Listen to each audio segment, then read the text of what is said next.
This matter was bench tried to the court. Testimony was concluded on Tuesday early afternoon. I then took a recess. I have reviewed my notes and reviewed the various videotapes, which was the principal evidence in this case. When I was first assigned this case, my initial reaction was that perhaps it was over-indicted and it was a stretch for the state of Ohio. However, this original impression was wrong. After a clear presentation of the facts, this turned out to be the right indictment. The facts were straightforward, as documented by the various videos taken at the scene. A motor vehicle accident occurred at the border of Cleveland and Bracknell. A car was rolled over in the high-speed lane and in the left berm area. Another vehicle was at rest in the right berm area. Immediately, two zone cars from Cleveland Police Department, two zone cars from Bracknell responded to the scene. They set up a transitional zone with their vehicles angled across the high-speed lane, we'll call number 1, and the lane immediately to its right, lane number 2. This was to prevent any traffic from traveling along those lanes. Eventually, traffic was diverted to lanes 3 and 4, and no traffic was traveling in lanes 1 and 2. And the only people present in these first two lanes were the first responders to the scene. Engine 22 arrived shortly thereafter. They parked just east of the accident scene. Firefighter Tetrick, as was his responsibility and duty, went to the right berm area to check on. There was a passenger and a driver who had been involved in the motor vehicle accident.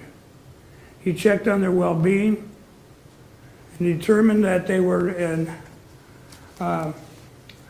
good shape. They had no injuries and responded that they did not need any medical attention. After completing his evaluation of the occupants on the right berm area, Firefighter Tetrick proceeded to go back to lanes 1 and 2 where the accident had occurred. And as he was doing so, he was entirely in lane number 2 when the defendant, traveling at a high rate of speed,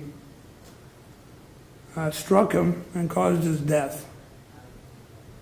The video, various videos clearly show that this is the only vehicle that was traveling in lanes 1 or 2. The videos also show that the defendant skirted around those police vehicles, blocking the lanes of travel. He would go into lane 3, then cut back into lane 2, so he could proceed unimpeded, despite the fact that knowing that there was first responders in that area and the investigation as to the motor vehicle accident was not completed. Additionally, the traffic in lanes 3 and 4 at times were at a standstill or traveling at a very slow rate of speed, with officers directing traffic with their flashlights.